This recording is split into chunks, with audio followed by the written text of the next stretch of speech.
My parents crowned my brother as their golden son and shamed me as the affair child. Until the truth rose, and I made them watch it all burn. I'm Nick, 21 male, and for as long as I can remember, I've always been the black sheep. My dad, Joe, never liked me that much, it was clear. He ran this small HVAC business that my grandpa started years ago, but here's the thing. The business doesn't really belong to him. It's in some trust that my grandpa set up, and it's only supposed to go to the biological grandkids. Basically, my dad works there but doesn't have any real power, and he's always kind of resented that. I guess he's not good with money or something, so my grandpa didn't trust him with the business finances. Now, here's where things get even messier. I've got this half-brother, Max, 23 male, and he's always been the golden child. My dad treats him like he can do no wrong. Well, I've always been the one blamed for everything. It doesn't matter what it is, it's somehow my fault. I never really understood why until recently. So, 3 years ago, my dad found these old diaries my mom, Sarah, kept from years ago, and let me tell you, it was like my whole world turned upside down when he found them. Apparently, my mom had this long affair that no one knew about. Her lover was some dude who died in a car crash about 12 years ago.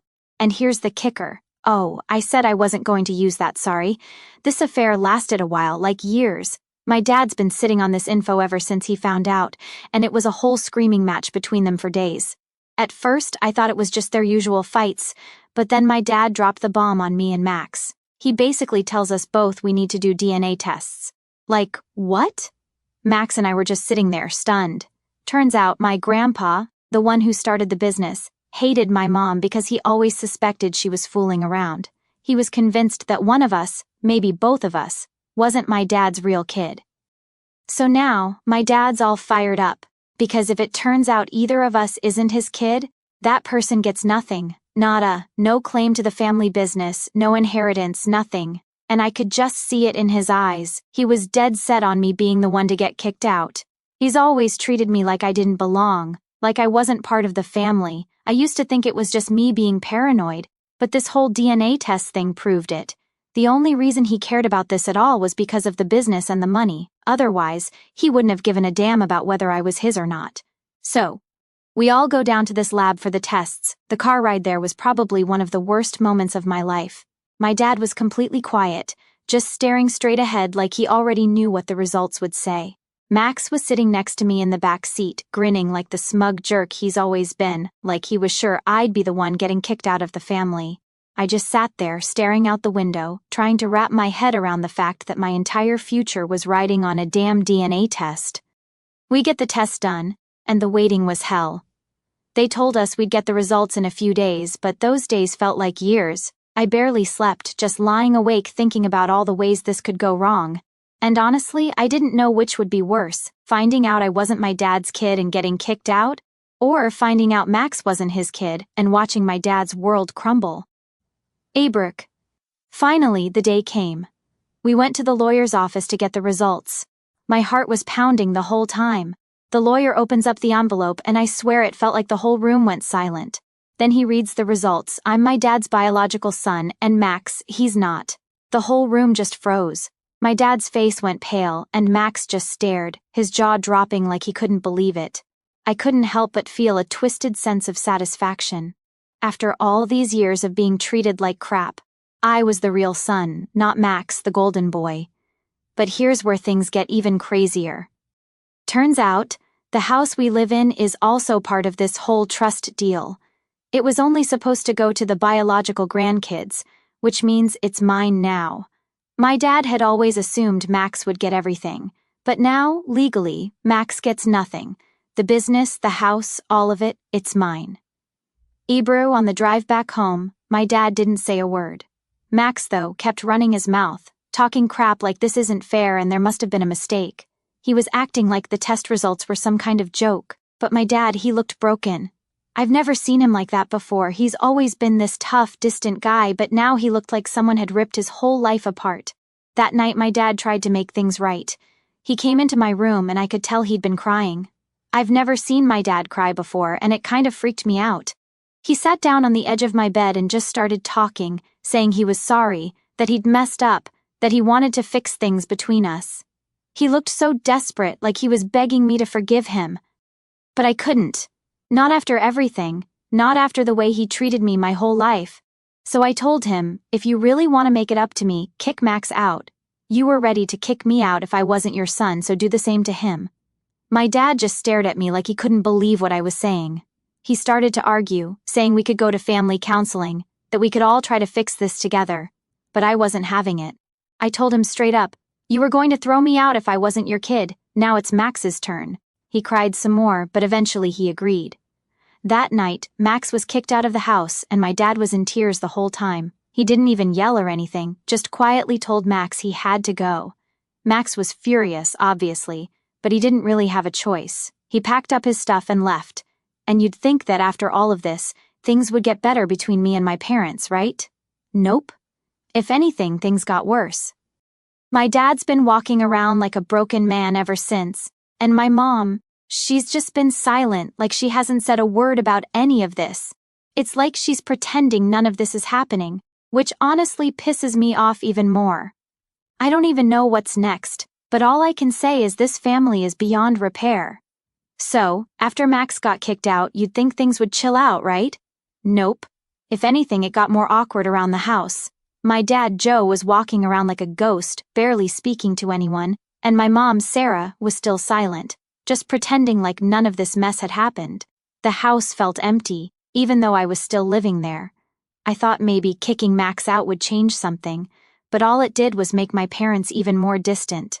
The first few days after Max left, it was almost like everyone was holding their breath, waiting for something to happen.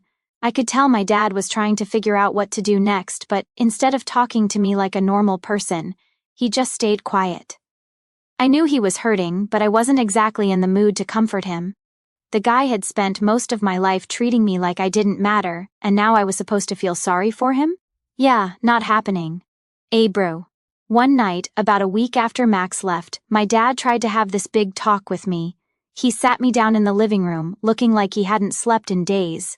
He kept fidgeting, like he didn't know how to start the conversation, which was weird because my dad was always the type of guy who just said whatever was on his mind.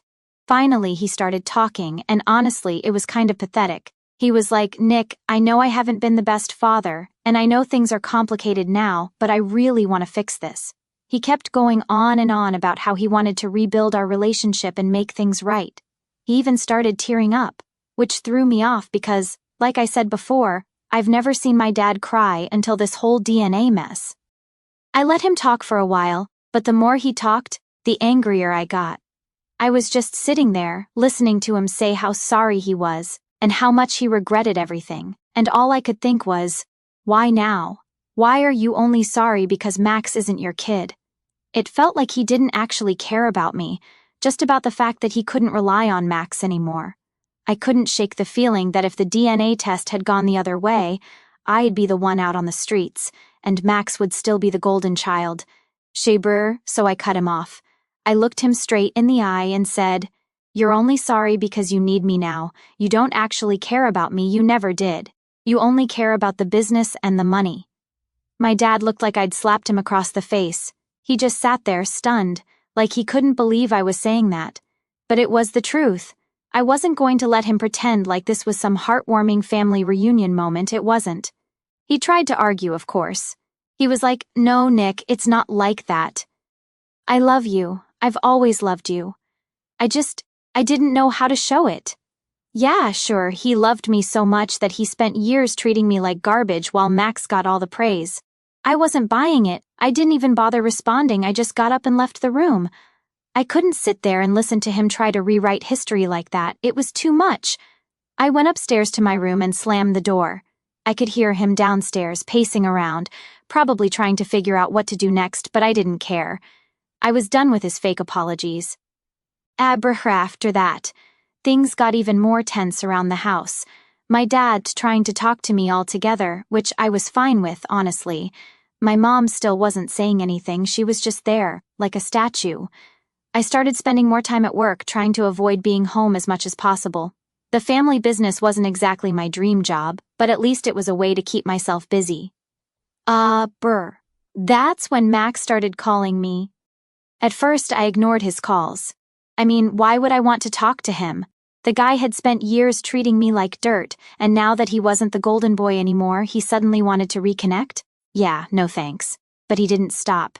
He kept calling and calling, leaving voicemails, sending texts. It was annoying as hell. One day, I finally gave in and answered.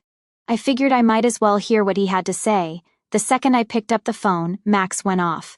He was yelling about how unfair everything was, how he didn't deserve to be kicked out, how our parents were treating him like crap now. I let him rant for a bit, but then he dropped a bomb.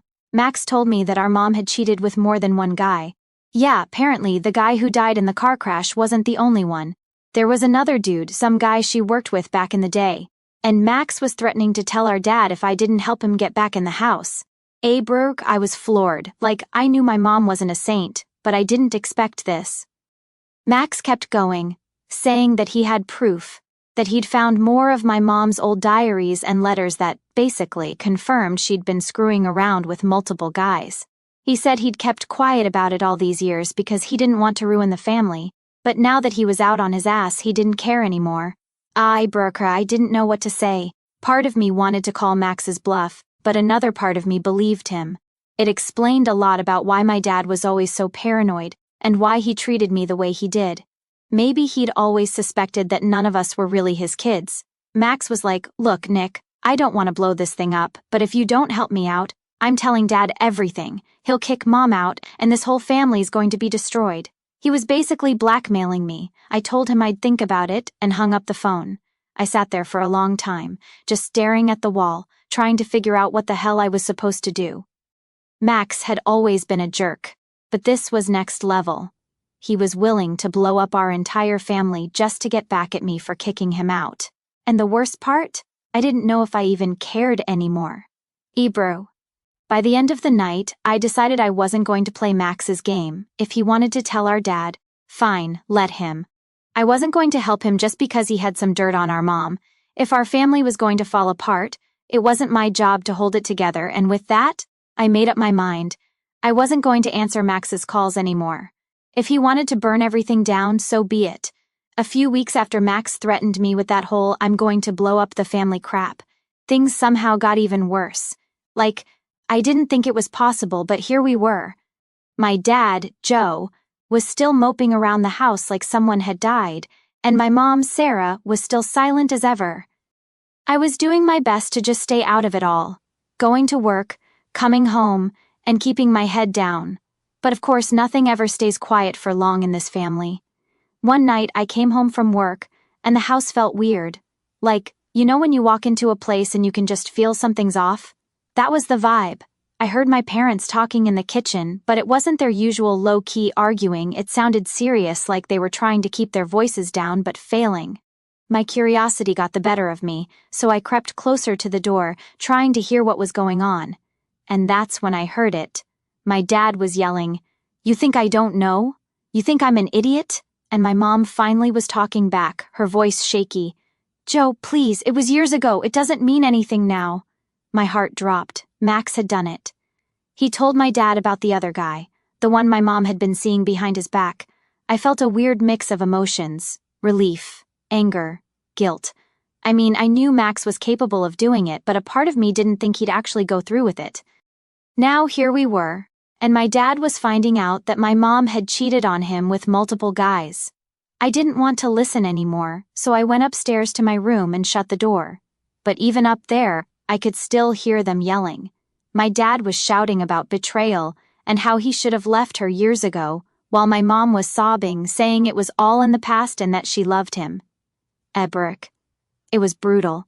Later that night, Dad came upstairs and knocked on my door.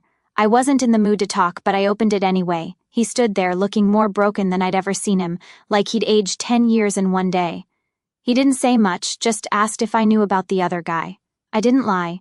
I told him I found out when Max called me a couple weeks ago. He nodded, his face going pale, and then he said something that hit me hard. "I never trusted your mom after that first affair. I didn't trust either of you boys either. That's why I treated you the way I did." Brooke, I just stood there, frozen. Like, yeah, I'd figured something like this was the reason, but hearing him actually admit it, that messed me up. My whole life, I thought I wasn't good enough, that maybe if I worked harder or did better, my dad would finally accept me. But no, it was all because he never really believed I was his kid. I didn't know what to say, so I just stood there staring at him. After a minute, he sighed and said, "I'm sorry, Nick, I really am. I don't expect you to forgive me, but I needed you to know." And then he left, just like that. For the next few days, it was like walking on eggshells in the house. My dad stopped talking to my mom completely. He'd either be in his office or out at work, and she was always upstairs, locked in their bedroom. It was weird, but at the same time, I kind of felt like it was a long time coming. They should have divorced years ago, honestly. Then Max showed up. Yeah, after all the crap he pulled, he had the nerve to come back to the house.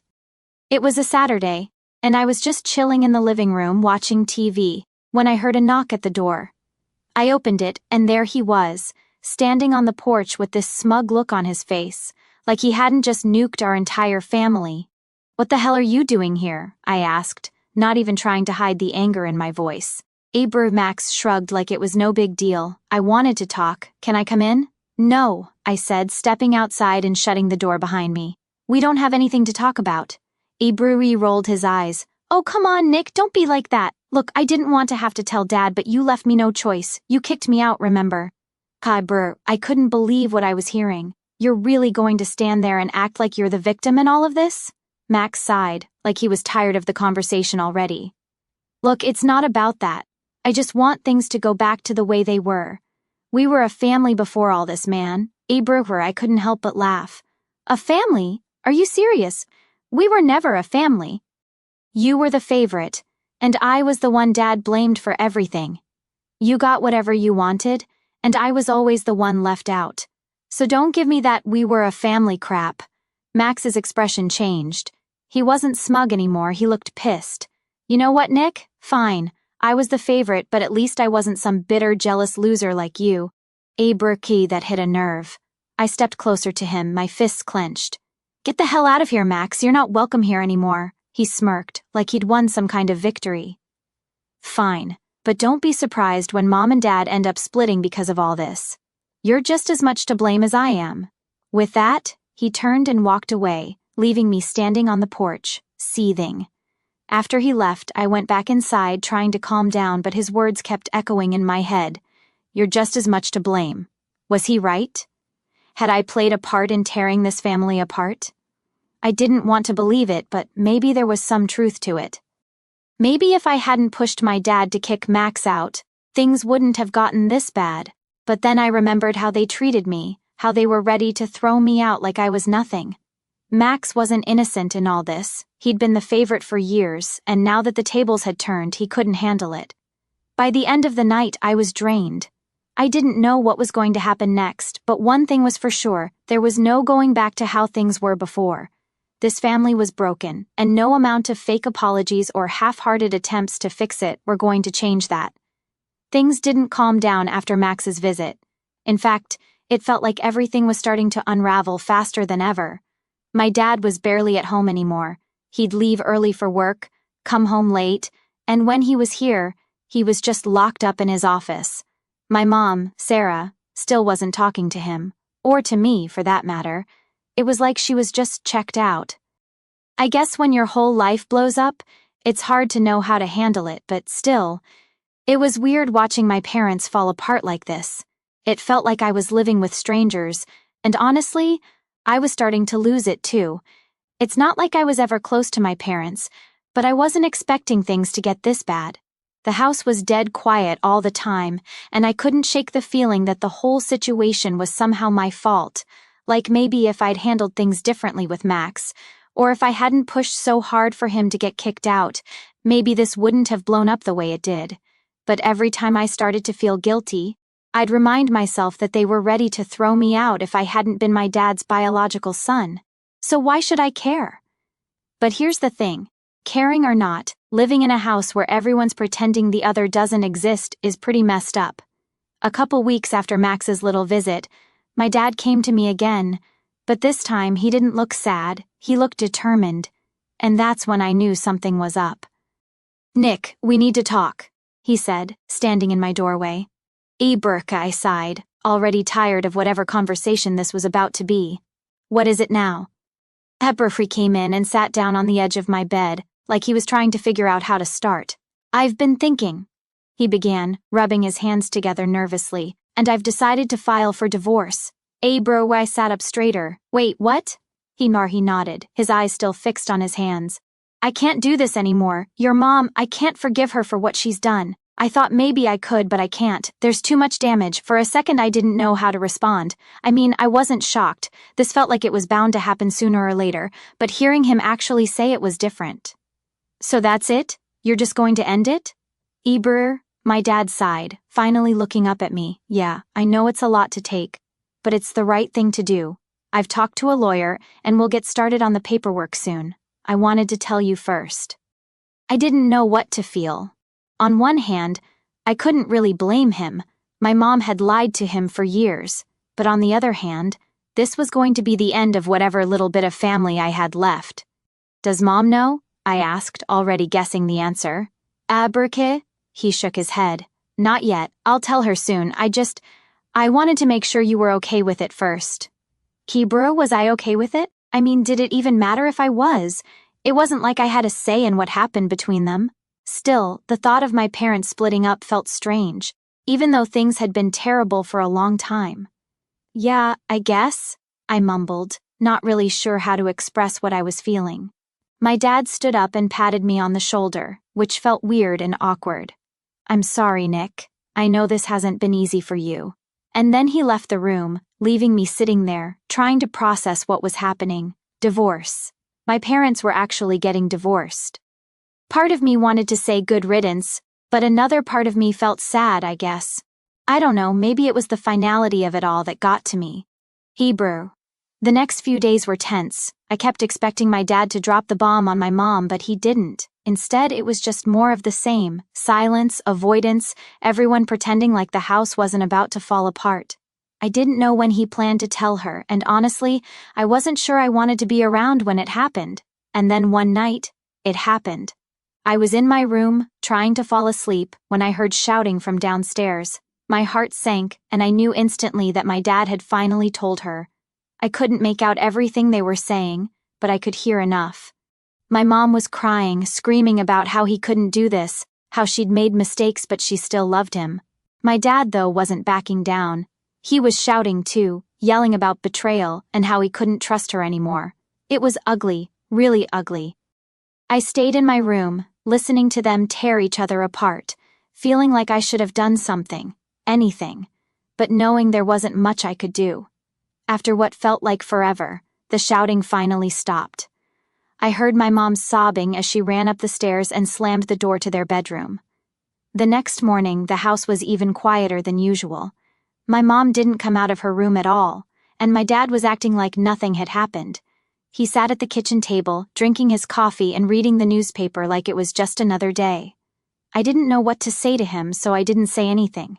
I just grabbed some breakfast and left for work, trying to avoid any awkward conversations. But when I got home that night, things had escalated. My mom had packed up a bunch of her stuff, her suitcases were sitting in the hallway, and she was standing by the front door, talking on the phone with someone. I don't know who she was talking to, but it sounded like she was making arrangements to leave. When she saw me, she quickly ended the call and wiped her eyes. Nick, I'm going to stay with your aunt for a while, she said, her voice shaking. Brofer. I didn't know what to say. Okay was all I could manage. Bury, she gave me a sad smile, then pulled me into a hug. I'm so sorry, honey. I know this is hard, but I'll still be around. We'll figure this out. I didn't hug her back, I just stood there feeling numb, waiting for her to let go. When she finally did, she grabbed her bags and left without another word. And just like that, she was gone. After my mom left, it was just me and my dad in the house. It felt way emptier than it should have, like all the air had been sucked out of the place. We didn't really talk much after that night. He was still doing his thing, going to work and pretending like everything was normal, but I could tell it wasn't. I mean, how could it be? I don't know if he was waiting for me to ask how I was feeling, or if he just didn't want to deal with it, but either way, we both just kind of avoided the subject. We barely even made eye contact in the kitchen, and the silence was heavier than it had ever been before. It wasn't long before Max decided to stir things up again.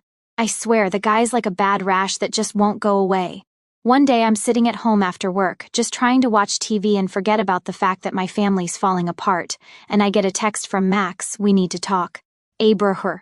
I almost laughed when I saw it. Talk about what? The dude had blown up our family, blackmailed me, and now he wanted to talk? I ignored the message at first, but then my phone started blowing up with more texts. It's important. I'm serious, Nick. You can't ignore me forever. He was relentless. Aber. After about 10 messages, I finally gave in and called him. I figured I might as well get it over with and hear whatever crap he had to say. "Nick?" Max said, sounding way too casual for my liking. "Abraham, I've been thinking." "Oh, this should be good," I said, my voice dripping with sarcasm. "What do you want now, Max?" He ignored my tone and continued.